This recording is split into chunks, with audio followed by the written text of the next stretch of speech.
राजकुमारी मृणालिनी, तांत्रिक का धोखा।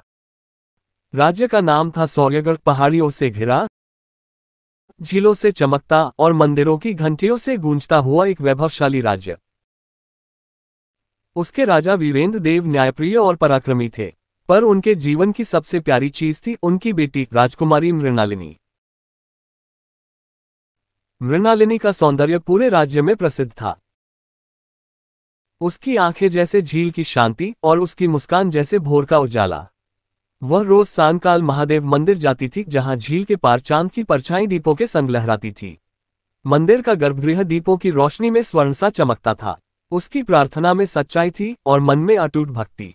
एक दिन जब वह पूजा कर रही थी तो मंदिर के पीछे से मंत्रों की धीमी आवाज आई।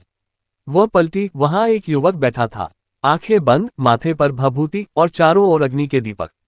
उसके चेहरे पर एक अद्भुत तेज था, जैसे किसी और लोक की शांति उतरी हो। मृणालिनी ने पूछा, तुम कौन हो? उसने धीरे से आंखें खोली। उन आंखों में न अंधकार था न उजाला, बस एक गहराई थी। वह बोला, मैं अग्निवीर हूं, एक साधक। भगवान शिव की आराधना मेरा पथ है। उसकी आवाज गहरी थी पर उसमें करुणा थी। मृणालिनी को लगा जैसे कोई पुरानी आत्मा उसके सामने आ खड़ी हो। वह बिना कुछ कहे चली गई, पर उस रात उसका मन विचलित रहा। अगले दिन फिर मंदिर पहुंची और वह वहां था, उसी जगह, उसी ध्यान में लीन। धीरे धीरे उनके बीच संवाद शुरू हुआ। मृणालिनी उससे आत्मा, जीवन और मृत्यु के बारे में पूछती और अग्निवीर मुस्कुराकर उत्तर देता। जो जीवन को समझ गया वही मृत्यु को पार कर सकता है। समय बीतता गया और राजकुमारी अब हर संध्या मंदिर आने लगी। वह उसे मित्र मानने लगी थी। राजमहल में अब उसकी आंखों में एक नई चमक थी, एक शांति जो किसी अदृश्य रहस्य से जन्मी थी। पर महल के पहरेदारों ने राजा को सूचना दी, महाराज, आपकी पुत्री रोज किसी अजनबी साधक से मिलती है। राजा ने गहराई से सोचा। कुछ दिनों से राज्य में खबर थी कि कोई तांत्रिक सीमा में प्रवेश कर चुका है। लोग कहते थे कि वह साधना के बहाने आत्माओं को वश में करता है। राजा ने मृणालिनी को बुलाया। दरबार सजा, सोने के स्तंभों, रेशमी पर्दों और चांदी की छतों के बीच राजा गंभीर स्वर में बोले, मृणालिनी, मैंने सुना है तुम किसी अजनबी से मिलती हो। राजकुमारी को अपने कर्मों का ध्यान रखना चाहिए। मृणालिनी ने शांति से कहा, पिताजी, वह कोई तांत्रिक नहीं, एक साधक है, शिवभक्त है और बहुत ज्ञानी है।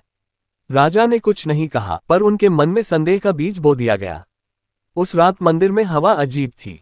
दीपक की लौ कांप रही थी और दूर उल्लू की आवाज सुनाई दे रही थी। अग्निवीर ने कहा, मृणालिनी, क्या तुम मेरे जीवन को समझना चाहती हो? क्या तुम मेरी माँ से मिलना चाहोगी? मृणालिनी ने विस्मय से पूछा, तुम्हारी माँ कहाँ है? वह मुस्कुराया, वही जहाँ साधना का अंतिम द्वार खुलता है। आज रात 10 बजे मैं तुम्हें वहां ले चलूंगा। उसकी बात में अजीब आकर्षण था। राजकुमारी ने सिर हिलाया, ठीक है, मैं आऊंगी।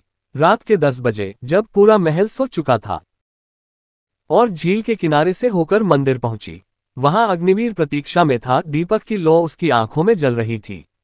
चलो, उसने कहा और उसे जंगल की ओर ले गया। रात घनी थी और पेड़ों के बीच अजीब सरसराहट थी।